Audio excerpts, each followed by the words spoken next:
நாம் உதவி செய்வது தவறல்ல. ஆனால் நாம் செய்யும் உதவி நமக்கு பாவத்தை ஏற்படுத்தி விடக்கூடாது. செய்யும் உதவியை கூட நல்லவர்களுக்கு தான் செய்ய வேண்டும். தீயவர்களுக்கு தவறாக உதவி செய்தால் அது எப்படி ஆகும் தெரியுமா?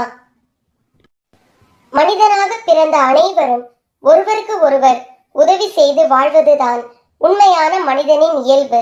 அதுதான் மனித தன்மை. சமுதாயத்தில் நல்ல பண்புகளுடனும் வாழும் ஒருவன் காலத்தின் கோலத்தால் கையில் பொருள் இன்றி அவதிப்படும் போது அவனுக்கு உதவி செய்வது கல்வெட்டில் எழுதி வைத்ததை போல என்றும் நிலைத்திருக்கும்.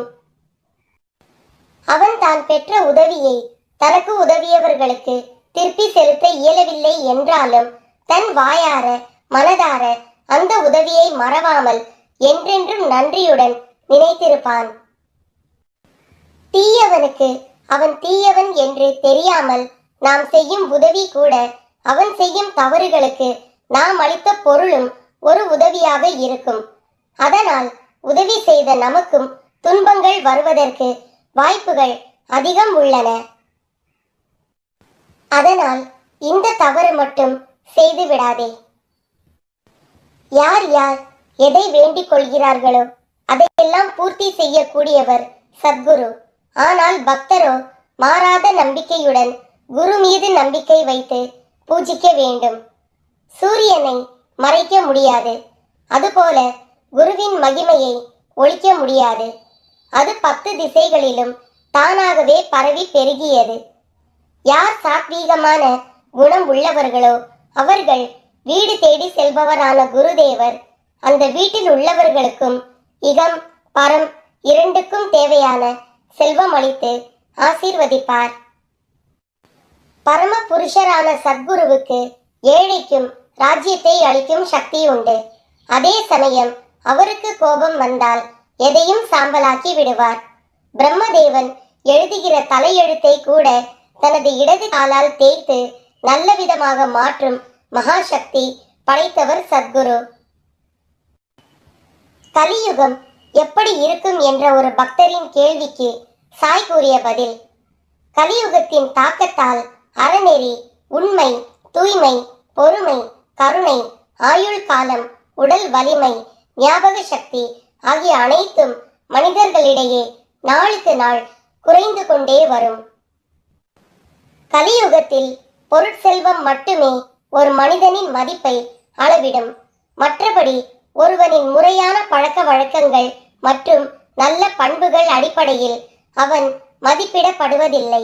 மேலும் சட்டமும் நீதியும் ஒருவனின் அதிகாரத்தின் அடிப்படையிலேயே செயல்படும். ஆண்களும் பெண்களும் வெறும் உடலுறவுக்காக மட்டுமே தொடர்பு கொண்டிருப்பார்கள். தொழில் துறைகளில் வெற்றி என்பது வஞ்சகமும் சூழ்ச்சியும் நிறைந்திருக்கும். ஒருவரின் புற தோற்றத்தை மட்டுமே அடிப்படையாக கொண்டு அவரை பண்டிதர் என்று மக்கள் நம்புவார்கள். கண்களால் காணும் வித்தைகளுக்கு மயங்கி தவறான போலி குருக்களை நம்பி வழி தவறி செல்வார்கள். வெறும் வாய் வார்த்தைகளில் ஜாலங்கள் செய்பவர் கற்றுணர்ந்த பண்டிதராக போற்றப்படுவார். கலியுகத்தின் பிடியில் சிக்கியிருக்கும் சிலர் பொருட்செல்வம் இல்லாதவனை தீண்டத்தகாதவன் என்று வெறுத்து ஒதுக்குவர். குளிப்பதாலும் அலங்காரம் செய்து கொள்வதாலும் மட்டுமே ஒருவன் சுத்தமடைந்து விட்டான் என எண்ணிக்கொள்வான். அலங்காரம் செய்தவன் எல்லாம் அழகானவன் என்று அறியப்படுவான். முரட்டுத்தனமான பேச்சு உண்மை என்று எளிதில் நம்பப்படும். வயிற்றை நிரப்புவது மட்டுமே வாழ்க்கையின் குறிக்கோளாக அமையும். பல மதங்கள் ஆட்களை சேர்த்துக் கொள்வதையும் பெருக்கிக் கொள்வதையும் மட்டுமே லட்சியமாக கொண்டிருக்கும். உலகத்தில் ஊழல் நிறைந்த அரசியல்வாதிகள் நிறைந்து விடுவர். தன் சமூகத்தின் இடையே தன்னை பலமானவன் என்று காட்டிக்கொள்பவன் அரசாளும் அதிகாரத்தை பெற்றிடுவான். ஊழல் நிறைந்த அரசாங்கத்தால் நியாயமற்ற கொடுமையான வரிகள் மக்கள் மீது வசூலிக்கப்படும். இதனால் மக்கள் உண்ண உணவின்றி இலை, வேர், விதை போன்றவற்றை உண்ணத் தொடங்குவார்கள். அரசின் அலட்சிய போக்கினால் கடுமையான பருவநிலை மாற்றத்திற்கு ஆளாகி துன்பமிகு வாழ்க்கையில் சிக்கிக் கொள்வார்கள். கடும் குளிர், புயல், கடும் வெப்பம், கனமழை, உறைபனி, வெள்ளம் போன்ற பல இயற்கை பேரிடர்களில் சிக்கி மக்கள் தவிப்பார்கள். இதனால் பசி, தாகம், நோய், பயம், சச்சரவு போன்ற கடும் துன்பங்களில் சிக்கிக் கொள்வார்கள். கலியுகத்தின் கொடுமை அதிகரிக்கையில் மனிதர்களின் சராசரி ஆயுள் காலம் 50 ஆண்டுகளாக குறையும்.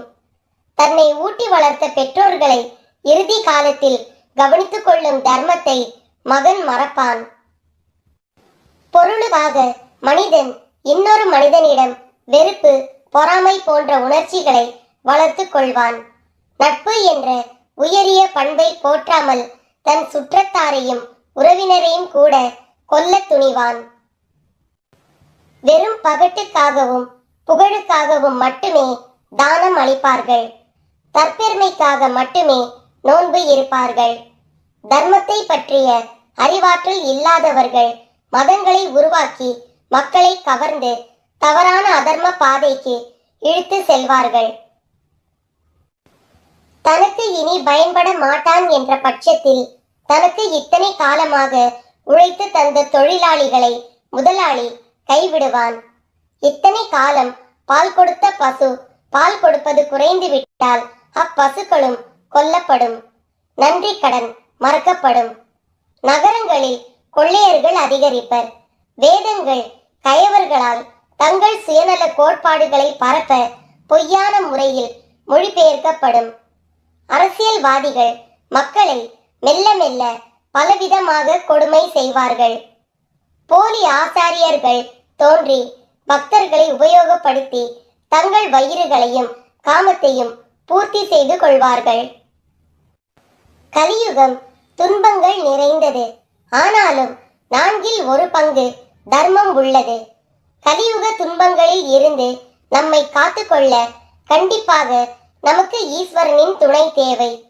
மழையினில் குடை போல இறைவனிடம் காட்டும் பக்தி இத்துன்பங்கள் நம் மீது படாமல் பாதுகாக்கும். மனத்தை உறுதியாக வைத்துக் கொள்ள தியானமும், உடலை வலிமையாக வைத்துக் கொள்ள யோகமும், செயலை தூய்மையாக வைத்துக் கொள்ள சுயநலமற்ற சேவைகளும் புரிய வேண்டும். கலியுக துன்பங்களில் நம்முடைய தர்மங்களை மறந்துவிடக் கூடாது. கலியுகத்தின் நடுவில் ஒரு பொற்காலம் மலரும் என கூறப்படுகின்றது. இப்போது நாம் எல்லோரும் அந்த பொற்காலத்திற்காக உலகத்தை தயார் செய்ய வேண்டும். அனைத்தையும் அச்சமின்றி மிகவும் துணிவாக எதிர்கொள்ள வேண்டும். மிகவும் தெளிவான சிந்தனையோடு செயல்பட வேண்டும். ஒருபோதும் கடவுளை மறவாமல் இருக்க வேண்டும். இதையெல்லாம் கேட்ட பக்தன் மிகவும் ஆச்சரியம் அடைந்தான். எப்படி சாயி இதையெல்லாம் கூறுகிறீர்கள் என்று கேட்டான். அதற்கு சாயி அந்த பக்தரிடம் பாகவத புராணத்தை படிக்கும்படி அறிவுறுத்தினார். கலியுகத்தில் நடக்க போகும் முக்கிய கணிப்புகளை 5000 ஆண்டுகளுக்கு முன்பே கூறிய முன்னோர்கள் நம் ரிஷிகளும் முனிவர்களும் எதிர்காலத்தில் நடக்கவிருப்பதை முன்கூட்டியே அறிந்திருந்தனர்.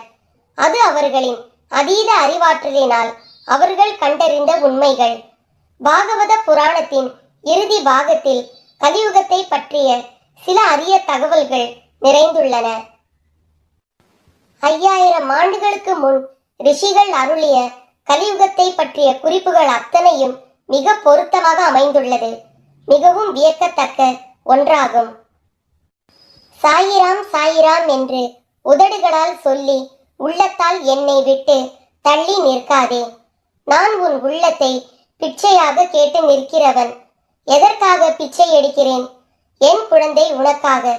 நீ வெறும் உள்ளத்தை கொடுத்தால் அதை மிகவும் உயர்ந்ததாக, பொக்கிஷம் நிறைந்ததாக நான் திருப்பி தருவேன். என்னை 3 முழ சரீரம் என்றோ 3/4 அங்குலம் போட்டோ என்றோ நினைத்து கொள்ளாதே. என்னை முழுமையாக சரணடைந்து விடு. உன் துன்பங்களை வெகு சில நாட்களில் மாற்றி காட்டுகிறேன். எங்கு பொறுமை, நம்பிக்கை இரண்டுமே இருக்கின்றனவோ அங்கு நான் சேவகனாக என்றும் இருக்கின்றேன். என்னுடைய மசூதி என் பக்தர்களுக்கு அநேக ஆசீர்வாதங்களையும் புத்திமதிகளையும் கொடுக்கும். குன்றுகளும் மலைகளும் நடுவே தடையாக இருந்த போதிலும் சாயிநாதரின் பார்வையிலிருந்து எதையும் மறைக்க முடியாது. பரம ரகசியமாக நாம் கருதும் விஷயமும் அவர் முன்னே திறந்து கிடக்கிறது. எப்போதோ வாழ்ந்த மகான் அல்ல அவர். தன்னை தவிர வேறெதிலும் நாட்டம் இல்லாமல் தன்னிடம் மட்டுமே பூரண சரணாகதி அடைந்த பக்தர்களுடன் எப்போதும் இருக்கின்ற தெய்வீக அவதாரம் அவர். ஜெய் சாய்ராம்.